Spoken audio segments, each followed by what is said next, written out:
બાર ભરી ગયો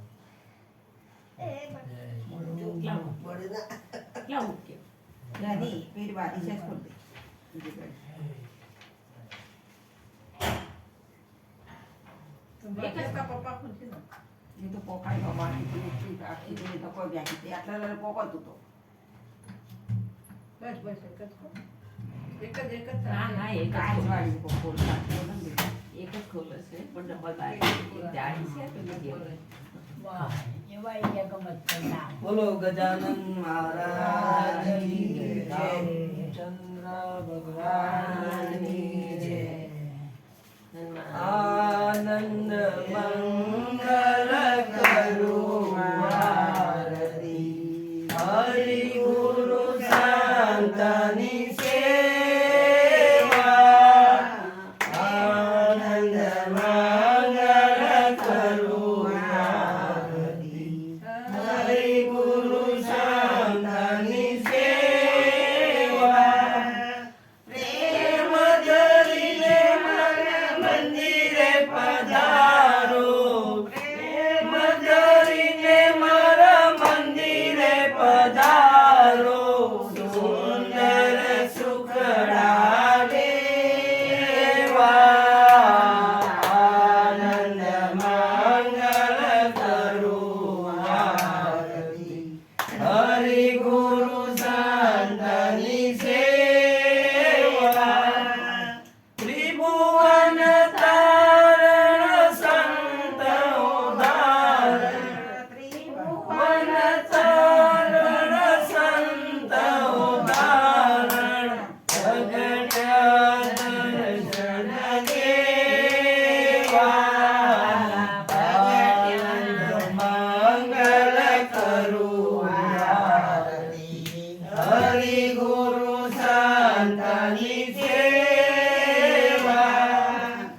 68 તીરથ સંત ચરણમાં 68 તીરથ સંત ચરણમાં ગંગા જમના રેવા આનંદ મંગલ કરું આરતી હરિ ગુરુ સંતની સેવા મારે આંગણે તુલસીનો ક્યારો મારે આંગણે તુલસીનો ક્યારો શાલિગ્રામની સેવા આનંદ મંગલ કરું આરતી હરિ ગુરુ સંતની સેવા સંત મળે તો કરીએ સેવા સંત મળે તો કરીએ સેવા માટે 84 ફેરા આનંદ મંગલ કરું આરતી હરિ ગુરુ સંતની સેવા કહે પ્રીતમ જેને હરિ છે વાલા કહે પ્રીતમ જેને હરિ છે વાલા હરિરાજન હરિ સેવા આનંદ મંગલ કરું આરતી હરિ ગુરુ સંતની સેવા કૃષ્ણ કનૈયા કૃષ્ણ કનૈયા રામચંદ્ર ભગવાન હનુમાન દાદા કૃષ્ણ ગોપાલ જય ભગવતી દાદા જય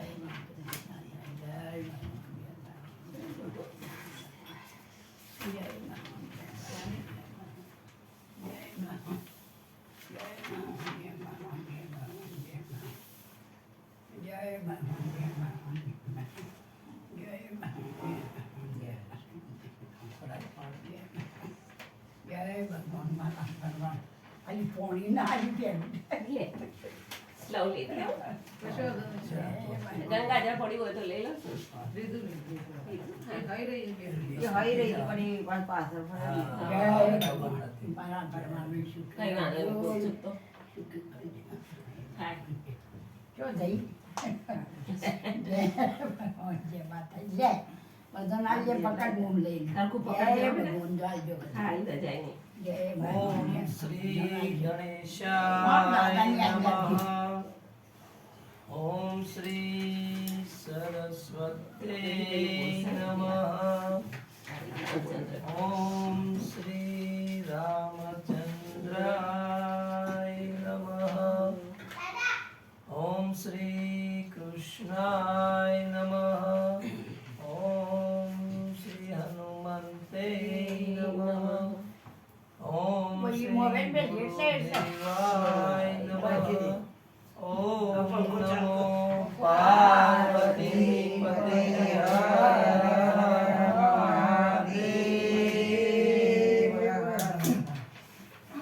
आइए हनुमंत बिराजिए कथा करो मति अनुसार प्रेम सहित गादी धरू पधारिए पवन कुमार सियावर रामचंद्र की जय उमापति महादेव की जय पवन सुत हनुमान की जय बोलो भाई सब संतन की जय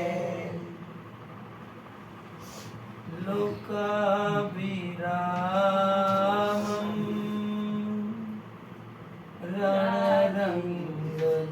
रणरङ्गधीरं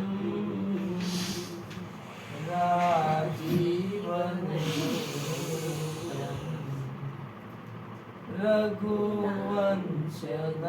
रघुवंशनाथं कारुण्यरूपं करुणाकरन्तं श्रीरामचन्द्रं शरणं प्रपद्ये मनोजवं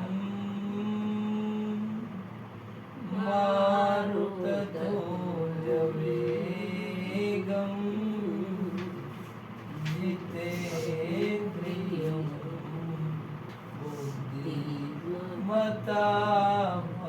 बुद्धिमतामरीष्टं वातात्मजं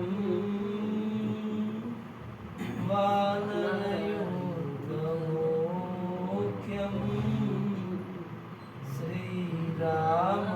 श्रीरामचन्द्रं शरणं प्रपद्ये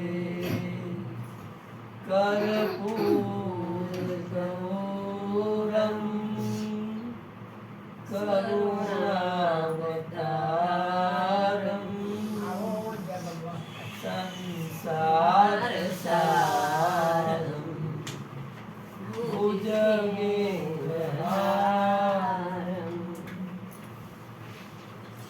सदा वसन्तं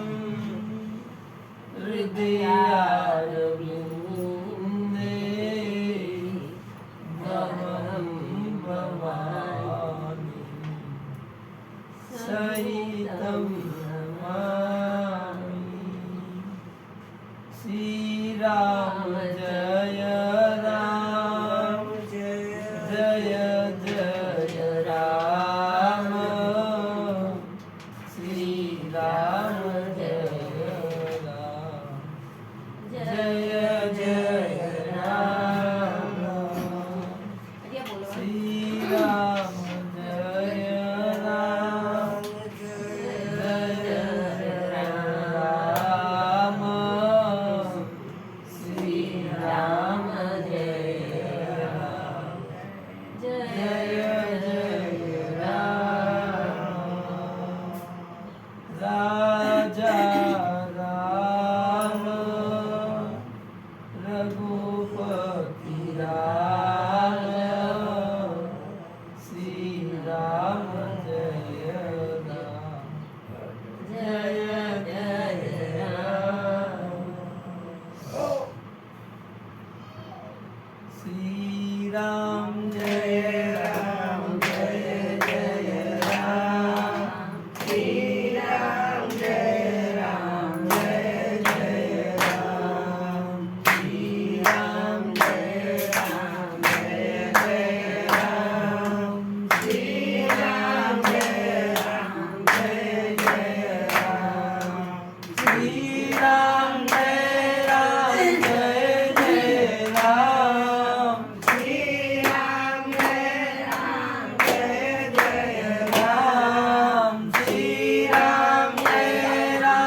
બોલ મન તુહારી હરિ હરિ બોલ મન તુહારી હરિ હરિ બોલ મન તુહારી હરિ હરિ બોલ હરે રામ રામ રામ હરે હરે હરે રામ હરે રામ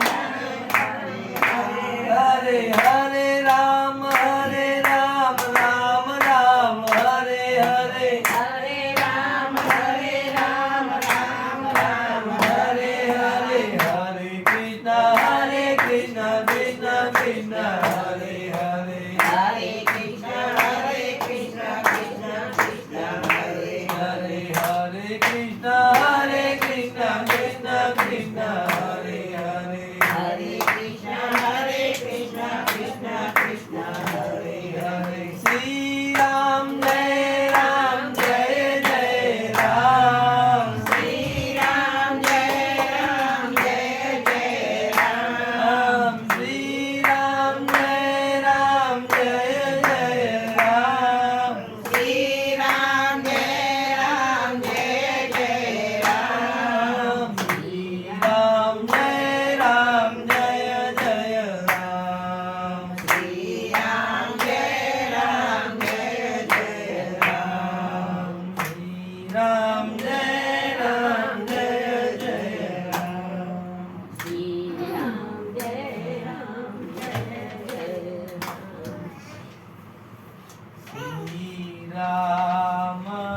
રામચંદ્ર કૃપાલુ ભજ મન હર ભવ ભય દારુણં નવકુંજલોચન કંજ મુખ કર કંજ પદ કંજારુણં કંદાર્પ અગણિત અભિદ ચવિનવ નીલ નીરદ સુંદરમ પટપીતમાન ઉત્તડિત રુચિ શુચિ નૌમિ જનક સુતાવરમ શિરમુકુટ કુંડલ તિલક ચારુ ઉદાર અંગ વિભૂષણમ આજાનુભુજ સર ચાપ દર્શન મજિત કર દૂષણમ ભજ દીન બંધુ દાનવ દલન દુષ્ટ નિકંદનમ રઘુનંદ આનંદ કંદ કૌશલ ચંદ દશરથ નંદનમ ઇતિ વદતિ તુલસીદાસ શંકર શેષ મુનિ મનરંજનમ મમ હૃદય કંજ નિવાસ કરુગા દિખલ દલ ગંજનમ શ્રી રામચંદ્ર કૃપાલુ ભજમન હરણ ભવ ભય દારુણમ નવકુંજ લોચન કંજ મુખ કર કંજ પદ કંજારુણમ બોલો શ્રી રામચંદ્ર ભગવાન जानकी मैया की हनुमते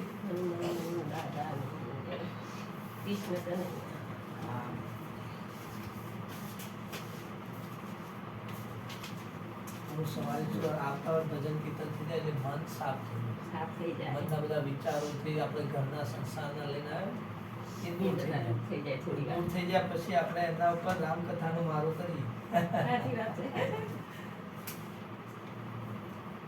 મન પ્રફુલ્લિત થઈ જાય. ધૂન બોલાવીએ ને થોડી વાર.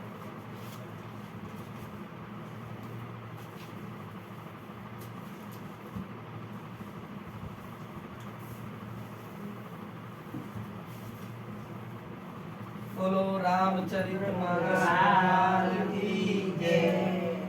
સીતારામૈયા જય.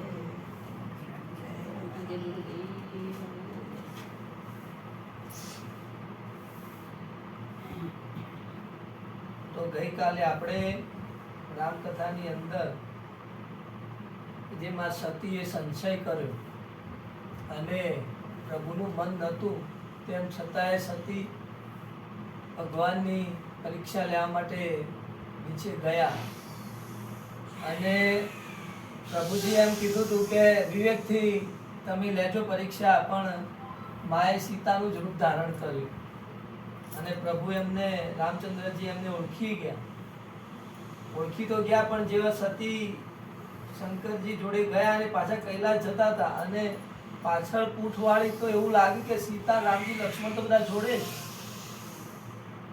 સીતા તો એની જોડે જ દેખાય એમને. તો પ્રભુ આ લીલા જ કરી રહ્યા છે, ભક્તોનો ઉદ્ધાર કરવા, રાક્ષસોનો નાશ કરવા પ્રભુ આ લીલા કરી રહ્યા. સતી બહુ દુઃખી થાય અંદરથી.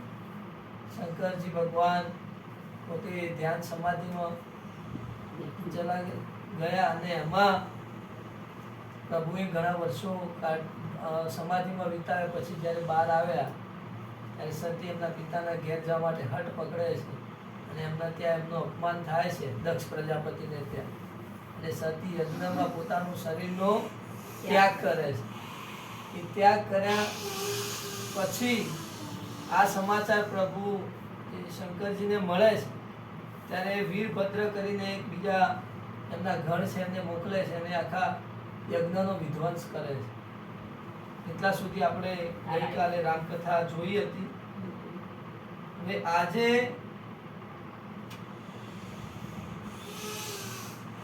રામકથામાં જે સતીએ શરીર ત્યાગ કર્યો ત્યારે ભગવાન હરિ એટલે વિષ્ણુ એ પ્રાર્થના કરી, વરદાન માંગ્યું કે પ્રભુ હું મારા શરીરનો ત્યાગ તો કરું છું, પણ મારો જન્મ મારો મનનો અનુરાગ શિવજી પ્રત્યે જ મારો રહે, શિવજીના ચરણોમાં જ મારો અનુરાગ રહે એવું કરજો મારા આવનારા જન્મમાં. તો હવે કથાને આપણે આગળ લઈ જઈએ તો હવે જે હિમાલય કહેવાય છે, આપણે 4 ધામની યાત્રા જઈએ છીએ હિમાલય. તો એ હિમાલયના ઘરે હિમાલયના પત્નીનું નામ હતું મેના. એમના ઘરે આજ માં સતી પાર્વતી રૂપે જન્મ લે છે. એમને બીજું નામ કહીએ તો ઉમા ભવાની એ જન્મ લે છે અને એમના જન્મના લીધે હિમાલયમાં એમને ખૂબ સિદ્ધિઓ પ્રાપ્ત થાય છે. એમના ધન ભંડાર હિમાલય ખૂબ સુખી થાય છે. એટલે અમને પોતાના ઘેર એમને મન થયું પેલા હું નારદજીને પોતાના ઘેર આવકારું. તો નારદજી હિમાલયના ઘેર આવે છે અને એમનું પૂજન કરે છે, એમને ગુરુ માને છે. તો નારદજીને હિમાલય પૂછે છે કે મારે ઘરે દીકરીનો જન્મ થયો છે, એ દીકરીના જે ગુણ છે એનું આગળનું ભવિષ્ય કેવું હશે એના વિશે તમે અમને જણાવો. તો નારદજી હિમાલયના ઘેર આવે છે અને એમને ખબર પડી જાય છે કે ભાઈ ગુણ દોષ હું જણાવનાર કોણ છું એમ, કે આ તો સાક્ષાત ભવાની છે. પણ તમે પૂછ્યું છે તો હું એમના ગુણ દોષ એ કહેવા તૈયાર થાય છે. નારદજીને એમને કહે છે કે ભાઈ આ દીકરી તમારી ખૂબ જ ભાગ્યશાળી છે,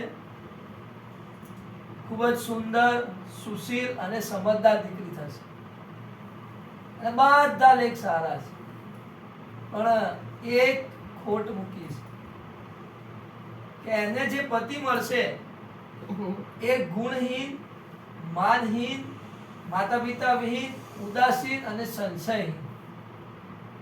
એને જે પતિ મળશે એનો એ ગુણહીન, એના અંદર કોઈ ગુણો નથી.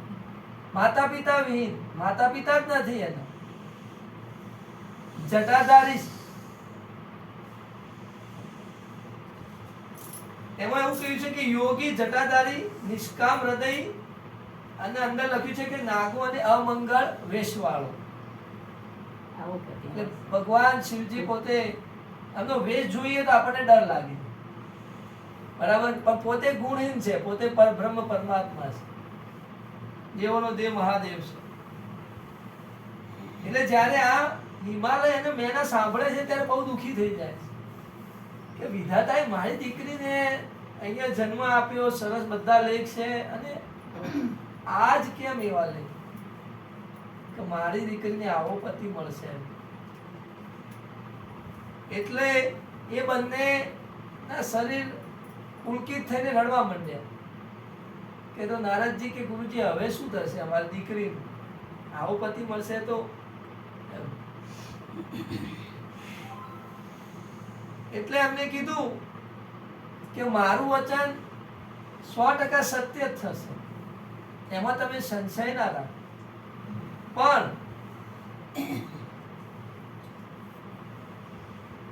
એમને જે પતિ મળવાના છે એ શિવજીના ચરણ કમળમાં સ્નેહ રાખી અને જો તમારી દીકરી તપસ્યા કરે તો શિવજી જે કહેવા આવ્યા છે કે આ બધા ગુણો એમનામાં છે અને એ દેવોના દેવ છે.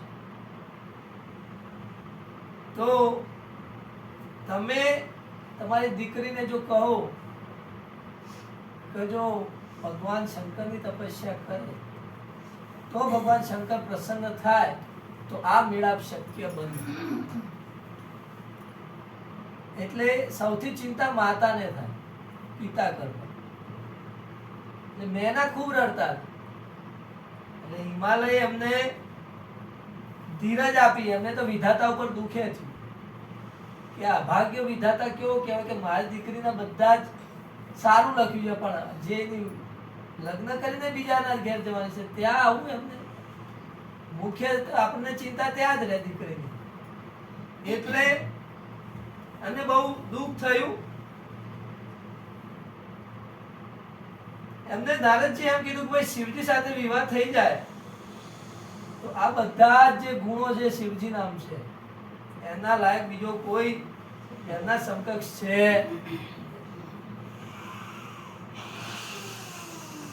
એટલે મેના ખૂબ રડ્યા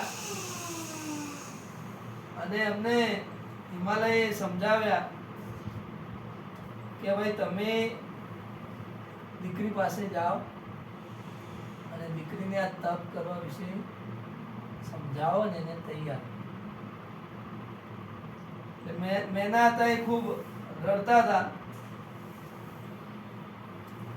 એમાં એમને એવું કીધું નારદજીએ, ઈચ્છિત ફલ બીનું શિવ અવરાદે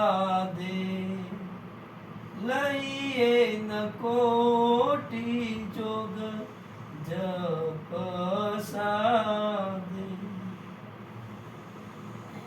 એમને એમ કીધું કે શિવજી છે એ રાય શરણાગતોના દુઃખ દૂર કરનારા છે.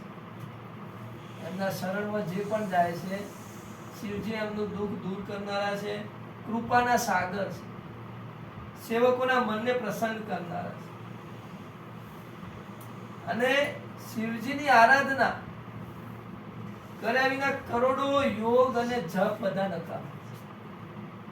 એટલે અમને નારદજીએ કીધું કે ભાઈ તમે સંશયનો ત્યાગ કરી દો અને એમાં આ રીતનું તમે. તો માતા મેના ખૂબ જ દુઃખી થાય અને મેનાએ એમ કહ્યું કે દીકરીને ઘર, વર અને કુળ, આપણે ત્રણ વસ્તુ જોઈએ. એનું ઘર જોઈએ કે ભાઈ સુખી સંપન્ન છે, એનો વર જોઈએ કે ભાઈ ગુણવાન છે, કમાય છે, અને એનું કુળ જોઈએ કે એના કુળની અંદર તો કોઈ રાક્ષસો થયા નથી ને, એના કુળની અંદર માણસો તો સારા થાય, ભક્તિ ભાવ તો છે. કે જો આ ત્રણ સારું મળે મને તો હું કરવા તૈયાર છું, બાકી મારી દીકરી આખી જિંદગી સો કુંવારી રહે. એટલે માતા મેનાને બહુ ચિંતા થઈ કે આવો જો ગમે એ વર મળે તો મારી દીકરીને પરણાવી ન. હવે હિમાલય તો પર્વત હતા, પર્વત તો સ્વભાવથી જ જળ હોય, એટલે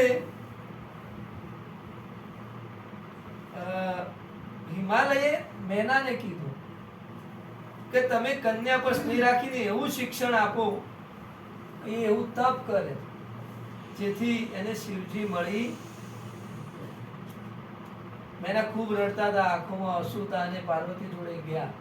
એટલે દીકરીને જોઈને જ પહેલા તો રડવા માંડી. પાર્વતીને તો ખબર જ નથી કે નારદજી આવી વાત કરી છે. એટલે એમને થયું કે દીકરી આગળ જઈને હું શું કહું. પણ જેવું મેના એમને કહેવા ગયા એટલે દીકરીએ સામેથી કીધું કે મને એવું સ્વપ્ન આવ્યું હતું, મને એવું સ્વપ્ન આવ્યું હતું કે જેથી મારે ખૂબ જ તપસ્યા કરવાની છે એવું મને દેખાય. માતા મેના એમને જોઈને બહુ ખુશ થઈ, એમનું આ વાક્ય આપ્યું. અને મેના બોલે એમને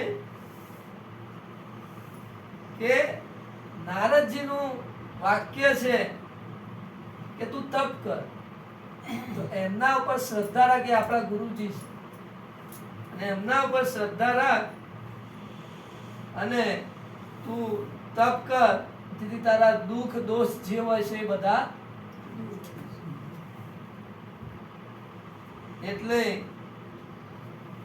અહીંયા એવું કહ્યું છે કે તપુ સુખ પ્રદ દુઃખ દોષ નસાવા. હમણાં પરથી આપણને એક શીખ મળે કે તપ આપણને સુખ આલે છે ને દુઃખ દૂર કરે છે. તો તપ એટલે શું? તો તપ એટલે સંસારની અંદર આપણે જે સુખ દુઃખ ભોગવીએ છીએ એને સહન કરી અને ધર્મમય જીવન જીવીએ. બને ત્યાં સુધી આપણે ધર્મથી અલગ ના પડી જઈએ, આપણી અંદર એવા દોષ ના આવી જાય, એનું ધ્યાન રાખી આપણે દુઃખ ને સુખ બંને સહન કરીએ છીએ. અને એ સહન કરીને આપણે આગળ વધી એને તપ કહેવાય. ત્યારે કે કોઈ વિદ્યાર્થી હોય છે, કોઈ પરીક્ષા પાસ કરવી હોય તો રાત દિવસ વાંચ કરે, મહેનત કરે, ટ્યુશન જાય, લખે, તૈયારી કરે, પરીક્ષાઓ આપે, એક ધારી મહેનત કરે. ત્યારે એને થોડા સમય પછી કલેક્ટર બને છે, કોઈ મોટો અધિકારી બને. તો એ જ્યારે વાંચતો હોય છે એ સમયે એને ઘણું મન થતું હોય કે ક્યાંક રમવા જવું, ક્યાંક ફરવા જવું, કોઈ કુટુંબના લગ્ન હોય લગ્નમાં જવું, એ બધું જે છોડી દે છે, સંસારના બધા જે ભોગ છોડી દે છે. ના ભાઈ એને તો પરીક્ષા છે, એને તો અધિકારી પરીક્ષા છે, નહીં આવે ક્યાંય નહીં. એનું એક ખેડૂત છે, એ ખેતરમાં ખૂબ કામ કરે છે, પાક વાવે છે, 4-5 મહિના ખૂબ મહેનત કરે છે, પાકનો બધી રીતે ખ્યાલ રાખે છે, એને ખાતરથી પાણીથી બધી. ત્યારે 4-5 મહિને એને પરિણામ થોડું મળે છે, કંઈક ઉત્પાદન થાય. તો એક તપ છે, એ તપે છે, એ કાળી મજૂરી કરે છે, એ સુખ અને દુઃખ સહન કરવું પડે છે, ત્યારે આપણને કંઈક મળે છે, એના વગર કંઈ મળતું નથી. અહીંયા તપનો મહિમા બતાવેલો છે કે તપના બળે જ આ બ્રહ્માએ સૃષ્ટિ રચી છે. તપના બળે વિષ્ણુ આખા જગતનું પાલન કરે છે, અને તપના બળે જ જે શિવજી ભગવાન છે આ સૃષ્ટિનો સહારો, અને તપના બળથી જ આ શેષજી ભગવાને પૃથ્વીનો ભાર ધારણ કરેલો છે. તમે જુઓ કે આપણે સિરિયલોમાં જોઈએ છીએ કોઈ પણ રાક્ષસો પહેલા શક્તિ વિહીન હોય છે, શક્તિ હોતી નથી, પણ હોમ યજ્ઞ કરે છે, તપ કરે છે, ત્યારે કંઈક મેળવે છે. એક ભસ્માસુર નામનો રાક્ષસ હતો અને બહુ તપ કર્યું, ખૂબ તપ કર્યું. શિવજી પ્રસન્ન થયા એમને શિવજીએ કીધું કે તારે શું ઈચ્છા છે? કે ભગવાન હું જેના પર હાથ મૂકું ને બળી જ જાય, મારી સામે કોઈ ના ટકે. ભગવાને કીધું તથાસ્તુ. હવે ભસ્માસુર રસ્તામાં નીકળ્યો. એક ઋષિ તપ કરતા હતા, આંખો બંધ. એટલે એમને એમ થયું કે પહેલા આપ મળ્યા છે, આ ભગવાને મને વરદાન આપ્યું, સાચું છે ખોટું છે ચેક કરવા. ઋષિ ઉપર જ હાથ મૂક્યો, બળી ખુશ થઈ, સાચું છે. હવે એને કોને માર્યો? નિર્દોષને માર્યો. રસ્તામાં માં પાર્વતી જતા હતા. ભસ્માસુર એમને જોઈને મોહિત થઈ ગયું કે માં પાર્વતી તો ભગવાન શિવજીના ઘેરથી છે, તો મારે પહેલા પ્રભુને સમાપ્ત કરવા પડશે. બોલો પોતાનો પ્રાણ. એટલે ભગવાન શંકર પાસે ગયા. હવે ભગવાન શંકર પોતે ડરે છે હા. કે આની જોડે જે શક્તિ છે મારા તપની શક્તિ છે ને એના તપની શક્તિ છે. ને પ્રભુએ હરિને સ્મરણ કર્યું, વિષ્ણુ. પ્રભુ હવે વરદાન તો આપ્યું છે, પણ એને આ વરદાનનો નિકાલ તમે લાવો કઈ. એટલે શ્રી હરિ ને ખબર પડી ગઈ કે ભસ્માસુર છે એ મોહિત બહુ થાય છે. પ્રભુએ સ્ત્રીનું રૂપ લીધું અને ભસ્માસુર જેવો કૈલાસ જતો તે વચમાં પ્રભુ મળ્યા, સ્ત્રીનું રૂપે શ્રી હરિ મળ્યા. એમને જોઈને મોહિત થયા ને એવા મોહિત થયા કે જે સ્ત્રી કીધું કે હું તો નૃત્ય કરીશ, તું નૃત્ય કરીશ મારી સાથે? કે હા. જે પ્રભુ હતા એ નૃત્ય કરતા હતા સ્ત્રીના સ્વરૂપે. નૃત્ય કરતા એમને હાથ આમ કર્યો, પેલા આમ કરીને આમ હાથ કર્યો, પોતે વળી ગયો. પોતાના તપના લીધે પોતે પોતે પડી ગયો. એટલે તપમાં બહુ તાકાત છે. આપણે જોયું પણ કોઈ પણ મનમાં જો આપણને અનુભવ થયા હશે, કોઈ ટેક રાખી છે તો ઘણા વિઘ્નો આવે છે, પણ જો એ વિઘ્નોને સહન કરીને આપણે એ તપને પકડી રાખી, એ અડગ નિર્ણયને આપણે અડગ મનથી પકડી રાખી, એમાં આપણને જરૂર સિદ્ધિ મળે છે.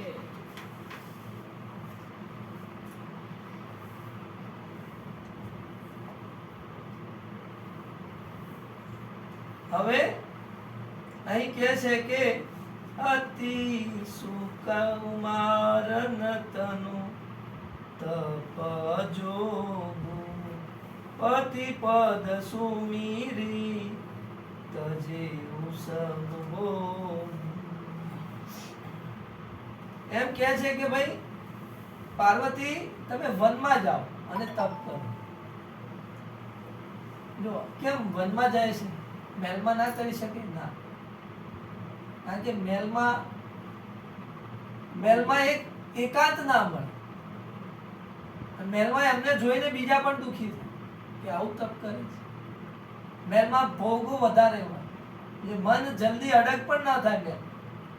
એટલે જંગલમાં જવાનું કહે છે ને. પહેલું તો કે પાર્વતીનું તો એમનું શરીર છે એ અત્યંત કોમળ છે, અને બધા ભોગોને ત્યજી એના એ જંગલમાં પાર્વતી માં નીકળે છે.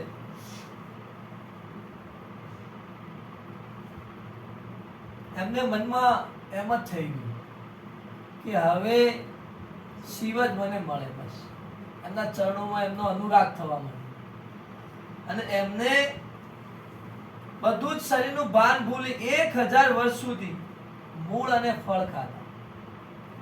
જંગલમાં બધા ભોગો ત્યજી દીધા 1000 વર્ષ સુધી. પછી ધીરે ધીરે એમને જળ અને વાયુનું ભોજન કર્યું, એટલે ખાવાનું બંધ કરી દીધું. પાણી પીવે, બસ પાણી ઉપર.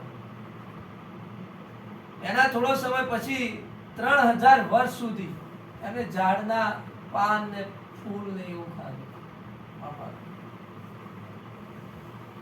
અને બીજા થોડા વર્ષોમાં એમને સૂકા પાંદડા ખાવા, કારણ કે પાંદડા તો લીલા રહે નહીં, બારે પાનખર તો આવે. એટલે સૂકા પાંદડા ખાધા એટલે એમનું નામ અપર્ણા પડ્યું. આ પાર્વતીનું અપર્ણા.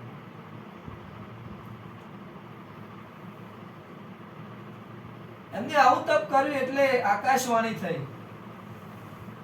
અને આકાશવાણીમાં એવું થયું કે હે પૃથ્વી, હે હિમાલયની પર્વતરાજની પુત્રી, તારા બધા જ મનોરથ પૂરા થશે, સફળ થશે. કે તે બધું જ સહન કરીને શિવજીનું ધ્યાન કર્યું છે, તારા બધા જ મનોરથો પૂર્ણ થશે.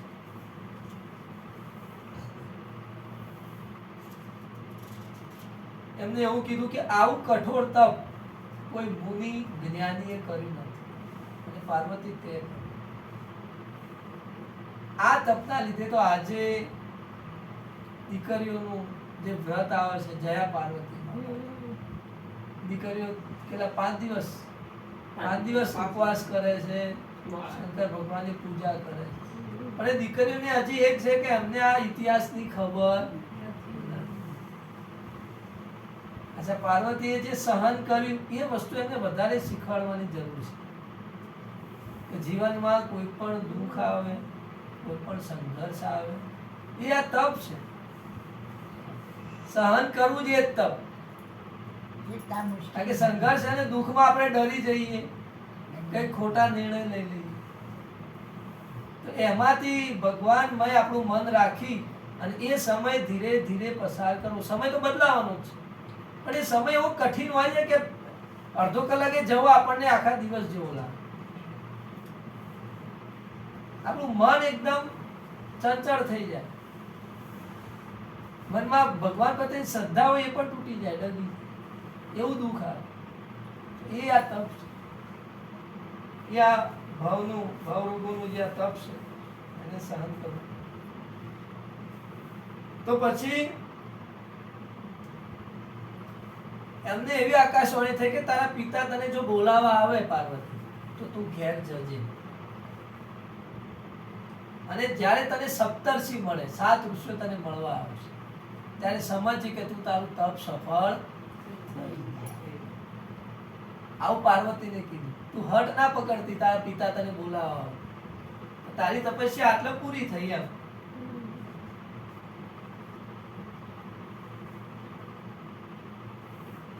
હવે આ પાર્વતીની વાત આટલા થઈ.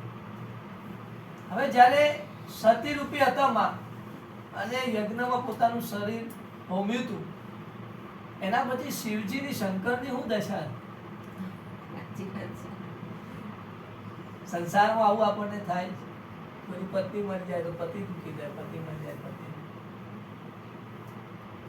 તો એવું ભગવાન શંકર સાથે થયું. ખરેખર આ કહેવા, આ ખરેખર આ વાંચે તો દરેકને સહન શક્તિ આવે કારણ કે અતિ રાગ હોય પતિ પત્નીને, અને પછી આવું કંઈ થાય કુદરતી કોઈ અકસ્માત થાય તો એને સહન શક્તિ આ સ્ટોરી આપે, એને યાદ આવે કે ભગવાન પોતે સહન કરજો, હું તો સામાન્ય મનુષ્ય અને મારા ઘેર નથી, દરેકના ઘેર થાય. તો ભગવાન શંકરને વૈરાગ્ય લાગ્યું. ભગવાન શંકરને ખૂબ વૈરાગ્ય થયું અને ભક્તિમાં ડૂબી ગયા. અને બધે જ્યાં રામચંદ્રના ગુણો જ્યાં ગવાતા હોય ત્યાં જઈને ભગવાન બેસવા માંડ્યા. ભક્તિમાં વળ્યા ભગવાન. આપણે અહીંયા જુદી દશા થાય, બીજા લગ્નનું કોઈ વિચારે અથવા બીજો કોઈ માર્ગ પકડે, ભગવાન ભક્તિમાં વળે.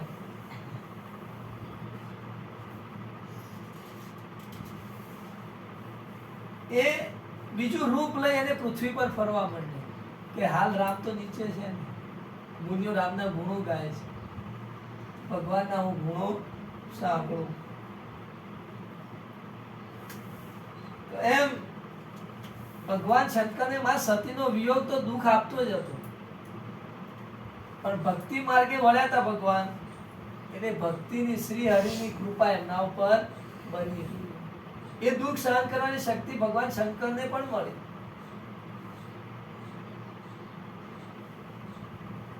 અને ભગવાન શંકરની ભક્તિને જોઈને શ્રી હરિ પ્રસન્ન થયા એમના ઉપર. અને શ્રી હરિએ એમની ભક્તિની પ્રશંસા કરી કે વાહ પ્રભુ વાહ, તમે આવા તમારા કપરા સમયમાં આવું તો કોઈ દેવતાએ સહન નથી કર્યું, અને તમારી સાથે જ આવું બન્યું, અને તમે આવા સમય મારી ભક્તિ કરી અને મારા માર્ગે આવ્યા. તમારી ભક્તિ પ્રત્યે હું ખૂબ જ પ્રસન્ન થયો તમારી ભક્તિના લીધે. પણ એમને કીધું ભગવાન રામચંદ્રજીએ શંકરને કે મારી એક વિનંતી પ્રભુ તમે સ્વીકારો. એટલે ભગવાન બોલ્યા કે શું છે તમારી? કે અત્યારે હિમાલયના ત્યાં માં સતીએ પાર્વતીના રૂપે જન્મ લીધો છે, અને ત્યાંથી માગું આવે તો સ્વીકાર. ખબર પડી? એટલે ભગવાન શંકરે એમ કીધું કે તમારે, ભગવાન રામચંદ્રજી એવું કીધું કે પાર્વતી સાથે તમે વિવાહ કરી લેજો. એમાં અહીંયા એવું લખ્યું છે, માતુ પિતા ગુર પ્રભુ કે વાણી બિનહી વિચાર કરીય શુભ જાની. ચાર વ્યક્તિ આપણને સમજ આપે, આપણને કંઈક આજ્ઞા કરે તો એ માનવી જોઈએ, એવું આ શાસ્ત્ર કહે છે. એ ચાર વ્યક્તિ કોણ? પહેલા છે માતા અને પિતા. માતાના પિતાને કીધું માનવું જોઈએ. ત્રીજા છે ગુરુ, અને ચોથા છે કે આપણે જેની ભક્તિ કરતા હોય એ સ્વામી. એ ભગવાન શંકરે એમના સ્વામી રામચંદ્ર, એટલે એરાએ એમને આ વાતને સ્વીકારે છે કે સારું પ્રભુ, હું તો ક્યારે આવું વિચારતો નતો, પણ તમે કહ્યું છે તો એમાં મારું હિત જ હશે.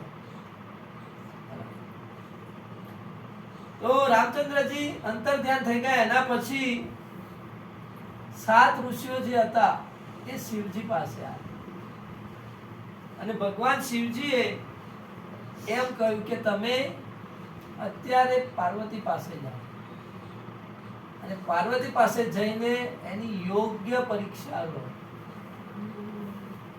અને તમે પરીક્ષા લો, શું થાય છે એ મને જણાવો. શિવજી પોતે ના ગયા, 7 ઋષિઓને મોકલો માં પાર્વતી પાસે. 7 ઋષિઓ કોઈ જેવી પ્રભુ આપની આજ્ઞા, એમની આજ્ઞા માથે ચડાવી અને એ માં પાર્વતી પાસે ગયા. તો માં પાર્વતીએ એમને જોયા, 7 ઋષિઓને કીધું કે હું તપસ્યા કરું છું, મારા ગુરુ નારદજીએ કહ્યું છે, અને ગુરુનું તો વચન હંમેશા સત્ય જ હશે, એટલે એમનું વચનમાં હું ક્યારેય સંશય કરતી નથી. અને ભગવાન શંકરની હું તપસ્યા કરું છું, અને મારી મનોકામના એવી છે કે એમની સાથે મારા વિવાહ થાય. એટલે પાર્વતીજી એમ કહે છે, મનુ હઠ પરા ન સુનઈ શીખાવા, કે મેં હઠ પકડી લીધી છે. આ બહુ મસ્ત વાત, હઠ પકડ. હઠ બંનેની હોય, એક બાળકની અને એક સ્ત્રી, પણ હઠ સારી હોવી. પાર્વતીએ જીદ પકડી છે. અમુક મેં જોઉં છું, અમુક વ્યક્તિઓ જીદ પકડે છે, મારે કલેક્ટર બનવું જ છે, મારે આટલા ટકા લાવવા જ છે, મારે આમ કરવું જ છે, હું આ જગ્યાએ પહોંચીને જ રહીશ. હઠ હોય ને, હઠ સાથે એવી મહેનત પણ, ત્યારે સિદ્ધિ આપણને વળે છે. પાર્વતીએ કીધું કે મેં હઠ પકડી છે, અને હવે હું કોઈની શિખામણ સાંભળવાની નથી. ખાલી મારા જોડે કશું નથી, નારદજીએ કીધું ને હું તપસ્યા કરું છું. મને એ ખબર નથી કે મને શંકરજી મળશે કે નહીં મળે, બસ મારા ગુરુએ કીધું અને હું આ તપસ્યામાં લાગી ગઈ.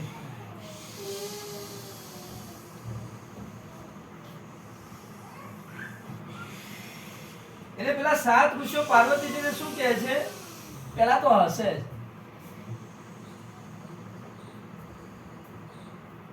એમને એમ કીધું કે નારદજીએ કોઈનું ઘર વસાવ્યું એવું તમે આજ સુધી જોયું છે?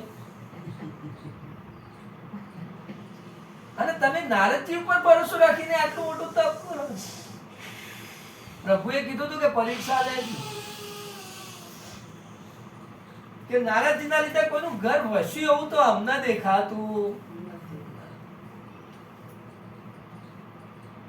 દક્ષના પુત્રોનું એક અહિત નારદજીએ કર્યું. ચિત્રકેતુ, હવે આમનું મને હિસ્ટ્રી ખબર નથી પણ હું જાણવાનો પ્રયત્ન કરીશ અને પછી તમને કહીશ. જાણ્યા વગર બોલાય. ચિત્રકેતુના ઘરને પણ ભાગ્યું, પેલા હિરણ્યકશ્યપને પણ મરાયો. એ મને ખબર, કારણ કે હિરણ્યકશ્યપનો દીકરો હતો. હિરણ્યકશ્યપ કે હું ભગવાન છું, એમના દીકરો જ વિષ્ણુનો ભક્ત નીકળ્યો પહેલા, અને પહેલા દ્વારા હિરણ્યકશ્યપનો વધ. કેટલા હિરણ્યકશ્યપનું ઘર પણ નારદે જ બગાડ્યું. અને તમે એમની શિખામણ સાંભળી. પાર્વતીનું મન દગાવવા પ્રયત્ન કરે સપ્તઋષિ. પાછા શું બોલે છે કે જે સ્ત્રી પુરુષ નારદજીની શિખામણ લે એ ઘર બહાર તેજીને ભિખારી થાય. એ વાત. અને કે તમે એમની શિખામણ લીધી, એ તમારા ગુરુ છે. અને તમે તપસ્યા કોની કરો છો? જેની તપસ્યા કરો છો એને તો માતા પિતા નથી, જટાધારી છે. એમના ઘેરે કોઈ આવતું નથી, કૈલાસ પર એકલા બેઠા છે. હવે એકલવાયુ જીવન જીવતો હોય એને સ્ત્રી ભરે કોઈ તૈયાર ના. અને તમે તો હિમાલયની પુત્રી છો મા પાર્વતી, તમે આવા પતિ પસંદ કરવા માંગો તો કપડાએ પહેરતા નથી, દિગંબર અવસ્થામાં રહે છે. એમને ગળે તો સાપ વીંટાળેલા, એનું ચરિત્ર જોવાથી ડર લાગી જાય એવા છે. એને એમને તમે પતિ તરીકે સ્વીકારવા માંગો. આ નારદજીએ તમને ખોટા માર્ગે વાળ્યા.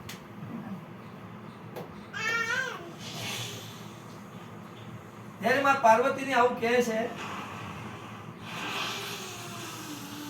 ત્યારે માં પાર્વતી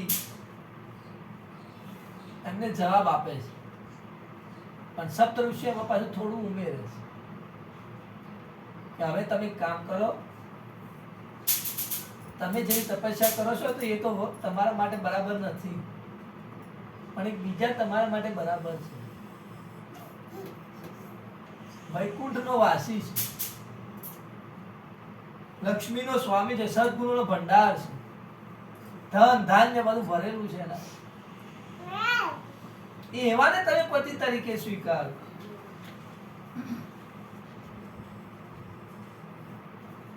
માં પાર્વતી એમને જવાબ આપે છે કે હું પર્વતની દીકરી છું,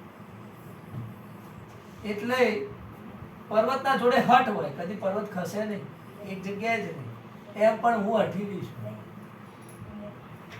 અને સોનું છે ને, સોનું જે પર્વત પથ્થર માંથી જ બને છે. સોનું પથ્થર માંથી જ ઉત્પન્ન થાય છે. અને પાર્વતી કહે છે, જુઓ એમનો કેટલો વિશ્વાસ છે નારદજી ઉપર.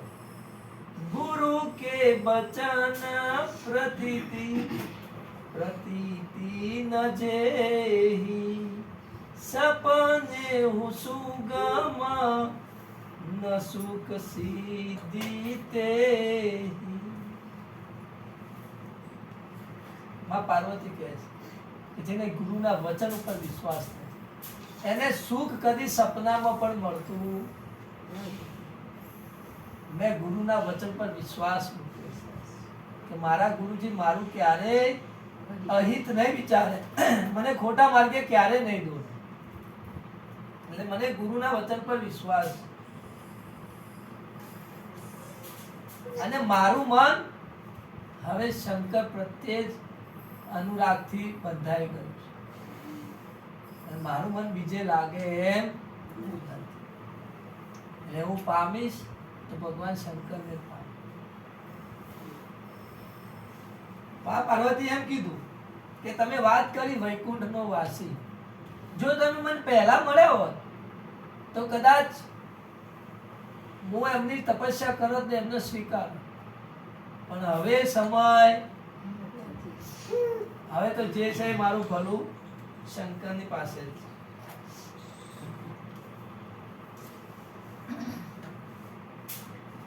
માં પાર્વતીની હટ જુઓ કે કરોડો જન્મો સુધી હું મારી આ હટ પકડી લઈશ.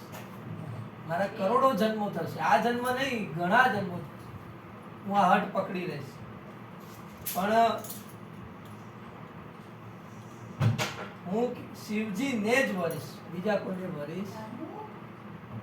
આ જ વાત આપણા ગુજરાતમાં થઈ ગયા. આ ત્રણનું જોડું જે કહેવાય કરસંગજી, ગંગા સતી અને પાનબાઈ.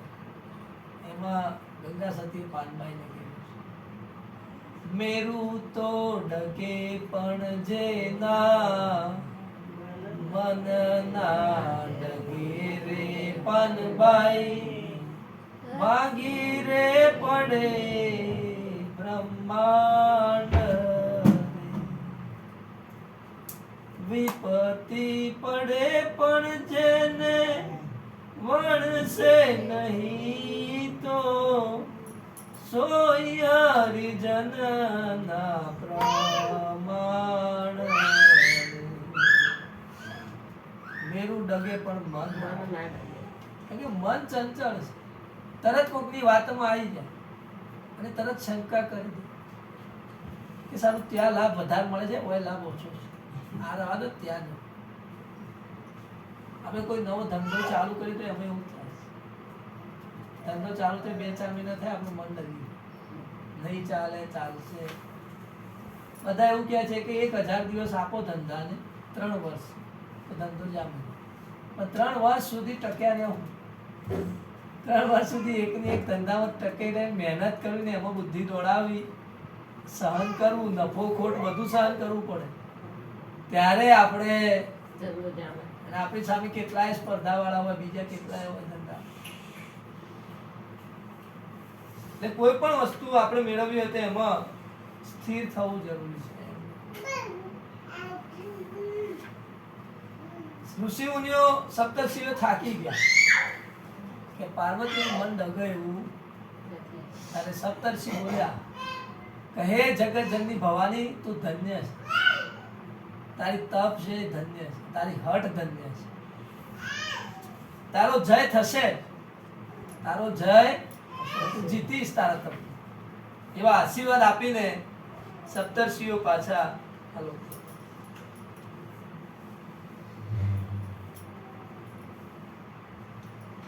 સપ્તર્ષિઓ ગયા ભગવાન શિવ પાસે અને અમને આખી કથા સંભળાઈ કે પ્રભુ અમે પરીક્ષા લીધી પણ પાર્વતી એકના બે નહીં, એ તમને જ મેળવશે કાં તો પોતાના શરીરનો ત્યાગ કરી દેશે. કરોડો જન્મો સુધી એ તમને જ મેળવવા મહેનત કરશે. તો આ વાત સાંભળી ભગવાન શિવજી પણ પ્રસન્ન થયા, એમને પણ આનંદ થયો.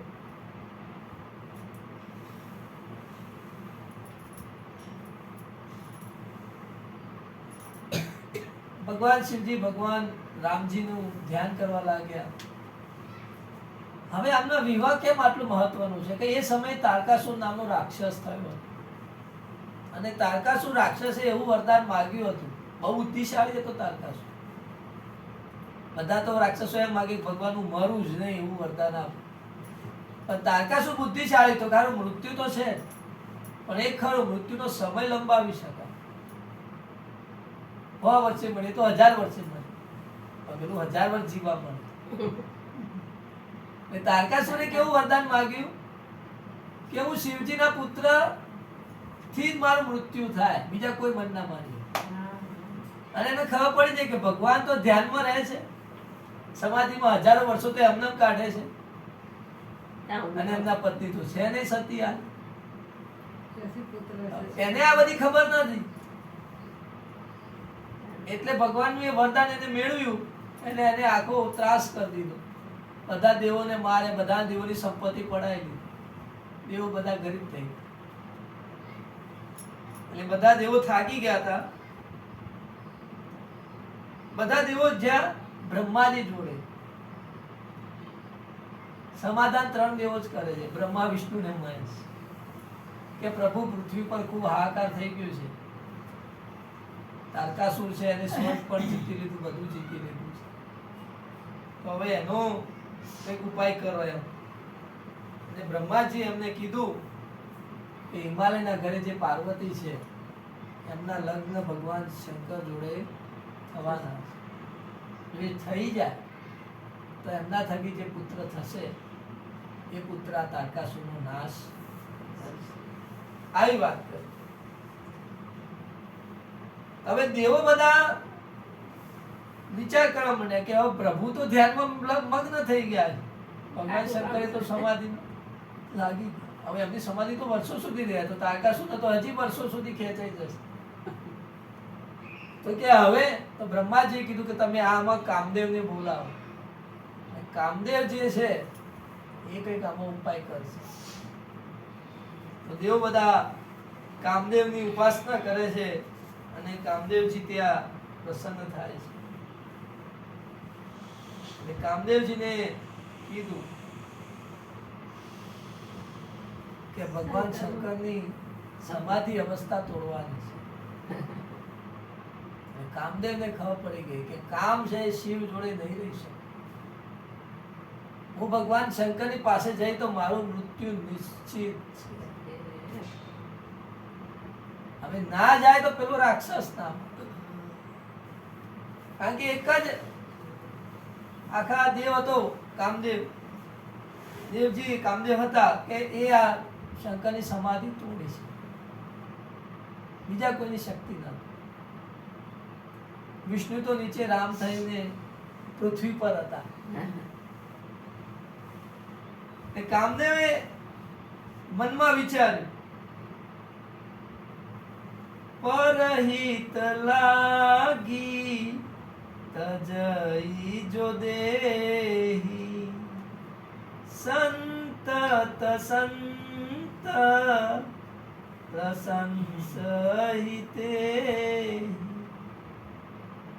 કામદેવને થયું કે શિવજી સાથે વેર રાખવું એ તો મૃત્યુને સ્વીકારવા બરાબર. પણ આમને એમ વિચાર્યું મનમાં કે જે બીજાઓના હિત માટે પોતાના શરીરનો ત્યાગ કરે, સંત સદાય તેની પ્રશંસા કરે. ગુજરાતના સંતો થઈ ગયા ખાલી અને ભક્તિ નહીં કરી, પણ ભક્તિ કરી ભગવાન મેળવ્યા અને એમને સમાજની અંદર સેવાઓ બહુ કરી. જો કે જલારામ બાપા, સ્વામી દયાનંદ સરસ્વતી, રામકૃષ્ણ પરમહંસ, સ્વામી વિવેકાનંદ. સ્વામી દયાનંદ સરસ્વતી નાના હતા ને નીકળી ગયા હતા ભગવાનની શોધમાં. આપણે ગુજરાતના હતા, ઘણી જગ્યાએ ફર્યા, ગુરુ ન મળ્યા. પછી ખબર પડી કે એક ગુરુ છે જે એમની આંખો નથી, આંધળા છે, પ્રજ્ઞાચક્ષુ. અને એમની પાસે ગયા અને બારણું ખખડાવ્યું તો અંદરથી જવાબ આવ્યો, કોણ? આ બોલ્યા ને 2-3 વાર પૂછ્યું, હું અંદરથી ગુરુ બોલ્યા કોણ? આ બોલ્યા ને દયાનંદ સરસ્વતી. પછી બારણું ખોલી પૂછ્યું, બોલતો કેમ નથી? કે હું કોણ છું એ મને જ ખબર, હું પોતાને જાણતો નહીં એટલે તમારી જોડે આવ્યો. ગુરુ બહુ ખુશ થઈ. ગુરુ જોડે એમને શાસ્ત્રોનું અધ્યયન કર્યું, શીખ્યા અને છેલ્લો દિવસ આવ્યો કે હવે ગુરુથી અલગ થયો. દયાનંદ સરસ્વતી જોડે કોઈ હતું નહીં, થોડું ધન હતું એ લઈને ગુરુજી જોડે. ગુરુજી કે આ શું છે? કે પ્રભુ તમને હવે ગુરુ દીક્ષા તો આલવી પડશે ને. મારા જોડે જે હતું એ લઈને આવ્યો. કે મારે આ નહીં લેવાનું. તો કે મારે તો બહુ મોટું મૂલ્ય લેવાનું છે તારા. કારણ કે દયાનંદ સરસ્વતીને પોતે આત્મ સાક્ષાત્કાર કરાયો ગુરુ. કે શું મૂલ્ય લેવાનું? કે તે વેદોનું જ્ઞાન સારું ભણી મારા જોડે હવે ભારતમાં ફર અને લોકોને કે વેદ તરફ પાછા. ભારતના લોકો શાસ્ત્રોનું ધર્મનું જ્ઞાન ભૂલી ગયા. જ્યાં સુધી શરીરમાં જીવ રહે ત્યાં સુધી ફર આખા ભારત. જ્યાં સુધી તારું કાર્ય બાકી છે, જ્યાં સુધી તારું મૃત્યુ ના આવે, જેટલું તારું ભાગ્ય લખેલું છે ત્યાં સુધી તારું કામ. દયાનંદ સરસ્વતીની આંખમાં આંસુ આવી. મારા ગુરુનું આખા ભારતનું સેવા કરવાનું આટલું મોટું સ્વપ્ન છે. દયાનંદ સરસ્વતી એમના પગમાં પડે. ગુરુ કે હું આ થોડા મૂલ્ય માટે નહીં જીવતો, હું તો આંધળો છું, જઈ નથી શકતો, પણ તું જા. દયાનંદ સરસ્વતી ભારતમાં ફરે. એમને સત્યાર્થ પ્રકાશ નામનો ગ્રંથ લખ્યો અને આ ભારતમાં એમને કીધું વેદો તરફ પાછા વળો. દરેક જગ્યાએ વેદોનું જ્ઞાન એમને, અને અંતે એમને સમાધિ કરી. આવા જ સંત આપણે સંત મેકરન દાદા કચ્છમાં કે એમને દત્તાત્રેય જોડે ગયા હતા અને દત્તાત્રેય ભગવાને કીધું કે તારું ગિરનારમાં સ્થાન નથી, જ્યાંથી આવ્યો ત્યાંથી પાછો જા. મેકરન દાદા આવ્યા હતા કચ્છમાં અને એ કચ્છમાં ગયા અને ગુરુનું દત્તાત્રેય ભગવાનનું વચન હતું કે જ્યાં સુધી આ શરીર કોથળા જેવું ન થાય ત્યાં સુધી તું સેવા કર. અને મેકરન દાદા કચ્છમાં રહ્યા. કચ્છમાં એવી જગ્યાએ રહેતા જે નવરું રણ પડ્યું, તે પાણી પીવાનું. એથી કોઈ વટે માર્ગું જતા તેનો મેકરન દાદા પાણી પાતા અને ત્યાં જ તપસ્યા કરી, ત્યાં જ રહ્યા. શરીર આખું કોથળા જેવું થઈ. હવે એમને ચલાતું નતું, પાણી ભરાતું નતું, તો એમને એક મોતિયો કૂતરો અને લાલિયો ગધેડો બે પાળ્યા. ગધેડાના પીઠ ઉપર માટલું મૂકે અને પાલું મૂકે, અને ગધેડો અને કૂતરો બે જોડે જ રહે અને રણમાં જાય અને જતા બૂમ પાડે મેકરન દાદા. એ મોતિયા કૂતરા જોજે કોઈ મોઢે અડાડીને પાણી ના પીવે ગ્લાસને, અને કોઈ મોઢે અડાડી પાણી પીતું તો મોતિયો કૂતરો ભસતો. રણમાં એકલા ફરતા.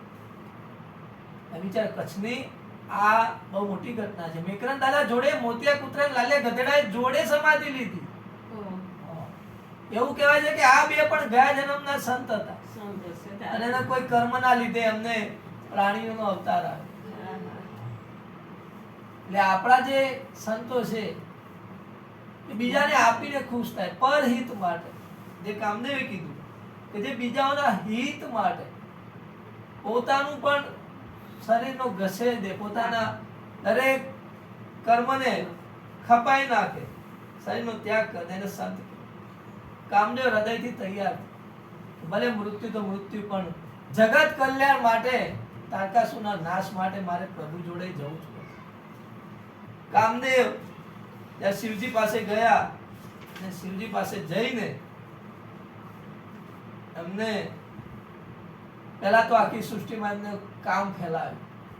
યોગીઓ, તપીઓ, બધા તપસ્વીઓના, મુનિઓના બધા તપ છૂટી ગયા. એમના તપ છૂટી ગયા. સંસારમાં તો કેવી દશા થાય! સંસારના મનુષ્યોની કામના લીધે બહુ ખરાબ દશા થઈ. સ્ત્રી પુરુષો મર્યાદા તોડી નાખી અને સંસાર આખો કામમય બની ગયો.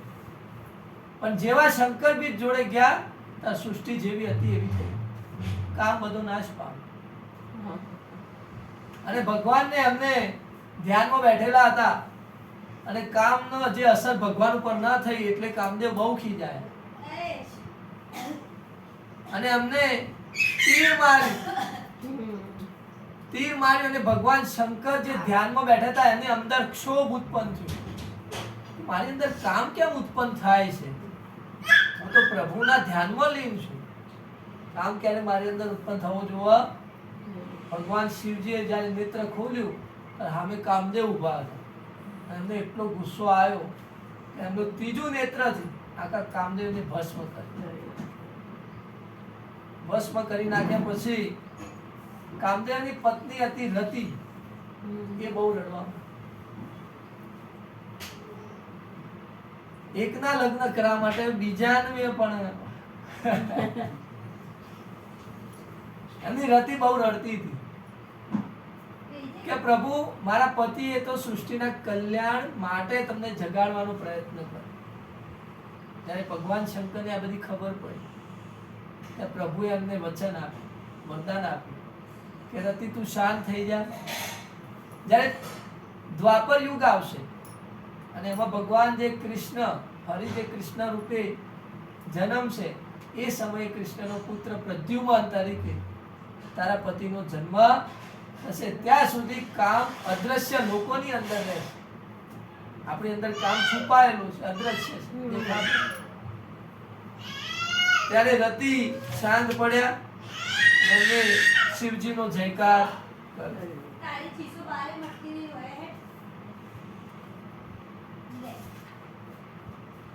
તો હવે બધા દેવોએ એમને વિનંતી કરી કે ભગવાન હવે તમારા લગ્ન બને એમ જલ્દી થઈ જાય તો. દેવો બધા સ્વાર્થી કે ભાઈ જલ્દી થઈ જાય તો આપણું કામ પટે તારકાસુર. એટલે ભગવાને એમને તૈયારીઓ કરવાનું કીધું. તો આવતીકાલે આપણે શિવ વિવાહ ઉપર વાત ચાલશે. હરે રામ રામ રામ સીતા રામ રામ રામ. હરે રામ રામ રામ સીતા રામ રામ રામ. સીતા રામ રામ રામ સીતા રામ રામ રામ. સીતા રામ રામ રામ સીતા રામ રામ રામ. હરે રામ રામ રામ સીતા રામ રામ. સીતા રામ રામ રામ સીતા રામ રામ રામ. હરે રામ રામ. એક ભજન ગાઈશું, સમય છે. હા. દીઠી મારી આખડીના તારા હો રામ લાગો છો પ્યારા. મારી આખડીના તારા હો રામ લાગો છો પ્યારા. લાગો છો પ્યારા પ્રભુ લાગો છો પ્યારા. લાગો છો પ્યારા પ્રભુ લાગો છો પ્યારા. મીઠી મારી આખડીના તારા હો રામ લાગો છો પ્યારા. મીઠી મારી આખડીના તારા હો રામ લાગો છો પ્યારા. દશરથ રાજાને ઘેર અવતાર લીધો.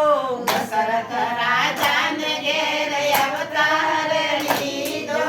ગીતાજીના વાક્ય પાળનારા હો રામ લાગો છો પ્યારા. ગીતાજીના વાક્ય પાળનારા હો રામ લાગો છો પ્યારા. મીઠી મારી આખડીના તારા હો રામ લાગો છો પ્યારા. મીઠી મારી આખડીના તારા હો રામ લાગો છો પ્યારા. ગંગા ઉતારવાને કેવટ પાસે. ગંગા ઉતારવાને કેવટ પાસે. ગંગા ઉતારવાને કેવટ પાસે. ગંગા ઉતારવાને કેવટ પાસે. નદી કાંઠે નાવ માગનારા હો રામ લાગો છો પ્યારા. નદી કાંઠે નાવ માંગનારા હો રામ લાગો છો પ્યારા. પ્યારા. મીઠી મારી આખડીના તારા હો રામ લાગો છો પ્યારા. મીઠી મારી આખડીના તારા હો રામ લાગો છો પ્યારા. છળવાને આવેલી સૂળ પણ ખાના. ચડવાને આવે ને સૂર પર ખાના. નાક કાન કાપનારા હો રામ લાગો છો પ્યારા. નાક કાન કાપનારા હો રામ છો પ્યારા. મીઠી મારી આખડીના તારા હો રામ લાગો છો પ્યારા. મીઠી મારી આખડીના તારા હો રામ લાગો છો પ્યારા. રાજા રાવણને રણમાં